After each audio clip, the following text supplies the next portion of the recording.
My beautiful friends, আসসালামু আলাইকুম। সকলে কেমন আছেন? আশা করি সকলে অনেক ভালো আছেন। আমি অনেক ভালো আছি আপনাদের দোয়ায়। তো আজকে আমি দেখাবো মানে থ্রি পিসে কুচকানো কাপড় কিভাবে সোজা করে কাটতে হয়। এই যে কত কুচকায় কুচকায় কাপড়টা আছে, এই কাপড় যদি এভাবে সেলাই করা যায় তো একটুকু ভালো হয় না, তাই আমাকে আয়রন করেই সবসময় সেলাই করা লাগে।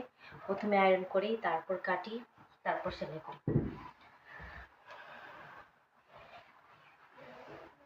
এটা হচ্ছে একটা দর্জির কাজ, করাই লাগবে। আয়রন ছাড়া কোনো কাপড় যদি এরকম কুচকানো কাপড় কাটা যায়, পরবর্তীতে কিন্তু আয়রন করার পরে এক একটা কণা বের হয়ে যায়।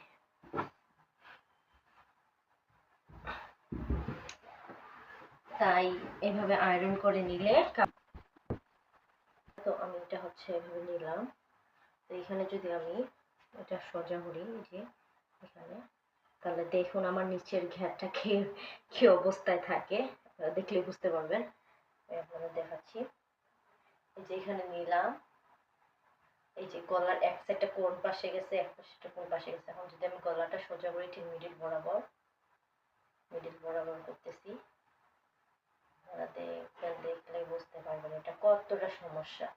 এই যে আমি যখন এটা সোজা করতেছি, এটা দেখেন কোন জায়গায় আসছে। এটা এই সাইডটা দেখেন, এই যে এই সাইডটা, এই সাইডটা, এগুলো হচ্ছে অনেক সময় প্রিন্টের সমস্যা থাকে। এটা সাইডটা দেখেন কত দূর, আর এই সাইডটা কত দূর, মানে এইটা এই যে কোন জায়গায় আসছে। এই যে আমি এটা সোজা করলাম, এটা যেহেতু আমি এই পাশে সোজা করছি, আমার নিচেরটা দেখেন, আপনাদের দেখাই। এই যে নিচের সমস্যাটা কতটা হয়েছে ক্রিয়েট। তো এইটা যদি আমি সোজা করতে চাই, আমার এটা আমি যদি নিচেটা সোজা করতে চাই, তাহলে দেখেন আমার উপরেটার কি অবস্থা হয়। এই যে দেখেন উপরেরটা এক সাইড চলে গেছে। তো এটা আমি এখন কি করব, কারণ এটার আর সমস্যা সমাধান করার উপায় নাই। তো উপায় একটাই আছে। তো এটা যদি আমি এই প্যানেলটা কেটে দেই, কেটে দেওয়ার পরেও কিন্তু আমার হবে না, কারণ আমার ঘের আসবে না। এ হচ্ছে মেন সমস্যা। ঘের না আসলে এটা একটা সমস্যা না, সমস্যা। তো আমি এখন কি করবো, এটা এইভাবে রাখবো।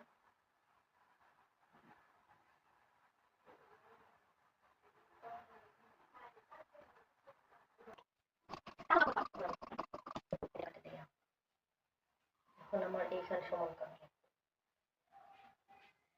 শেষমেশ বন্ধুরা, নিচের এটা কাটলাম, নিচ সাইডে